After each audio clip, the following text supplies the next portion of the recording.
What is up? Welcome to the episode. Today I'm going to share with you what I wish that I knew when I started my fitness journey, because I made all the mistakes, and hopefully you can sidestep some of the pitfalls that I went through and therefore accelerate your progress and do so in far less time than it ever took me. The first thing that I wish that I knew was just how ineffective supplements are for both building muscle and losing fat, because I spent not only tons of money on supplements that just didn't work, but also so much time looking into the latest, pre-workout powder, fat burner, fancy creatine supplement, etc.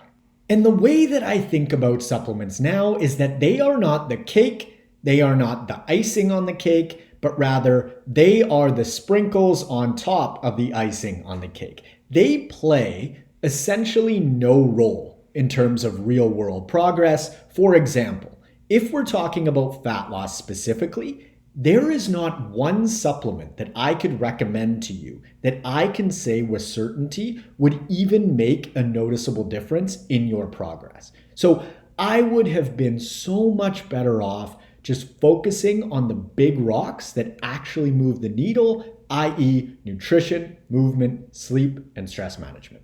The second thing that I wish that I was aware of was the prevalence of drug use in the fitness industry, because I was looking at muscle magazines like Muscular Development, which I'm not even sure exists anymore, but I was looking at these super jacked men and women. Yes, the vast majority of women in and on muscle mags are using drugs too. Even the bikini competitors, that may be hard to believe for a lot of folks, but it's true. They were promoting these over-the-counter supplements that I was spending thousands of dollars on, not actually knowing that they rarely even use them. They were using anabolic steroids, but they were being paid by these supplement companies to say that they were getting their results from the supplements, which couldn't be further from the truth, but I didn't know that at the time, and I definitely wasn't the only one that fell for these marketing tactics. You live and you learn. The third thing that I wish that I understood was that I couldn't have my cake and eat it too. And what I mean by this is, I would jump from diet to diet, trying all of the new shiny things, hoping that it would be the thing that would yield me the results that I was after. For example, I remember following this diet that was super strict Monday through Saturday, and then it allowed you a cheat day once per week on Sundays to eat whatever you wanted. But the thing was that I would indulge so much on Sunday that I would erase the entire calorie deficit that I had had from the week as a whole and just maintain my body composition. So it actually felt like I was doing a ton of work and applying so much effort, because Monday through Saturday I was, but on Sunday I gave absolutely zero fucks and indulged to a degree that it wiped out my deficit from the other 6 days. This is actually something that a lot of folks run into, but more so in the sense that they keep things really tight Monday through Friday afternoon, and then they're quite loose from Friday evening to Sunday evening. And they too erase their calorie deficit that they had created Monday through Friday, and as a result, go nowhere fast because they're just spinning their wheels.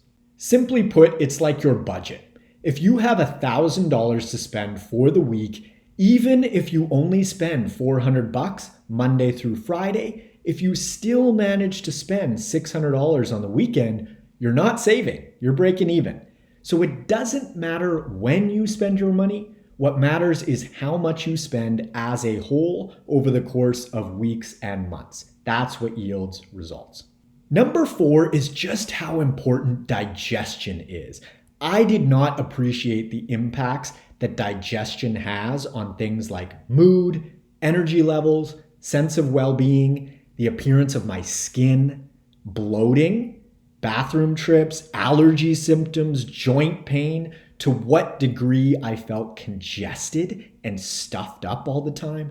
Digestion is massive for me at this point in my life. It is right up there at the top of my priority list in terms of my health, and I really emphasize its importance with my clients as well, because I was so used to having stomach issues that I thought that it was normal, because for virtually my whole life, I didn't know, nor had I experienced anything different.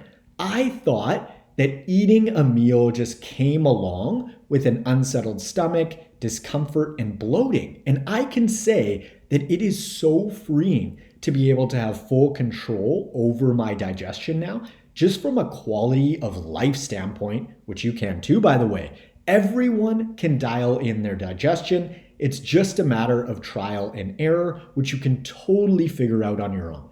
It definitely is easier with a professional guiding you, but something like a symptom journal where you write down everything that you eat and then next to each meal and snack, how you felt digestion-wise. And then you can pattern recognize and identify what is and isn't working for you.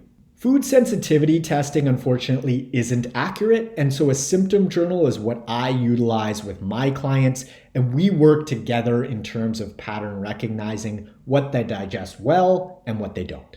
The fifth thing is the power of walking, and man, does it ever sound boring as far as something that I wish that I knew. However, the results just speak for themselves.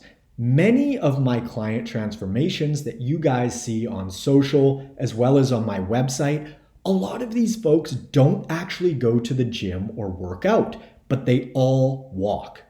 Now, the gym is great. Getting stronger and tossing around weights is awesome, but walking, in my opinion, comes first from a order of importance standpoint because A, it yields better fat loss results overall than workouts do, and B, because it has so many additional benefits that lead to setting yourself up for success and thriving.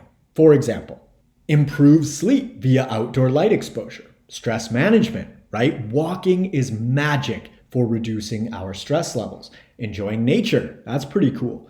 It's also incredible for things like pain. I used to work out 5 to 6 times per week, and yet I still felt fairly immobile, interestingly, because outside of my workouts, I lived a sedentary lifestyle. So my back hurt, my hips bugged me, my glutes always felt stiff when I bent over to pick something up off the ground, my shoulders were achy. So walking will not only burn more calories than your workout, it'll just set you up to thrive across the board. It's so powerful. And if I had a nickel for every time that I heard one of my clients say how simply hitting 10,000 steps per day changed their life, along with dialing in their nutrition, I'd have a couple bucks. All right, let's toss in a bonus here. Why not? Number 6 is I wish that I knew that I had control over how I felt. That would have been such an empowering insight for me because all of the extra body fat that I was carrying, the skin stuff, low energy, digestion problems, mood swings, and just my general pessimistic outlook, which is actually perfectly reasonable because if you feel like shit, what do you expect, right? None of us are the most pleasant versions of ourselves when we don't feel good because every single experience, interaction, conversation, viewpoint, and perspective is filtering through that lens. And so not feeling great literally impacts your every single waking moment that you have. And the good news is that you can change that. You have the power and the resources, like this podcast, to turn things around and to implement the things necessary to thrive and be the absolute best version of yourself that you can be. I promise that simply taking better care of yourself will not only improve your life, but it is the most loving thing to do for the people that you love, in my opinion, because they're the ones that have to deal with you, right? Like, in order to be the absolute best parent and or partner that you can be, that version of yourself is super mindful of how you eat, how much you move, and your sleep status, and I don't think that anyone in their right mind would argue with that. If you're interested in applying for one-on-one nutritional coaching and or workout design with me, you can click the link in the description below or head on over to n1fitness.com/coaching. On Instagram, I'm at N1Fitness. On TikTok, I'm at the N1Fitness. And on YouTube, I'm at Marcus Sadu. The vlogs are coming weekly on YouTube and the channel is growing. I am super pumped. You guys seem to be liking it and I am really enjoying putting the vids together. So if you feel like it, check the YouTubes out. Thank you so much to the folks that have taken 5 seconds to leave us a 5-star review on their favorite podcast platform. I genuinely appreciate you because that's how we reach more folks with this info. And lastly, be sure to hit the subscribe button. Thanks for tuning in. I hope that you found this episode useful and I will catch you on the next one. See ya.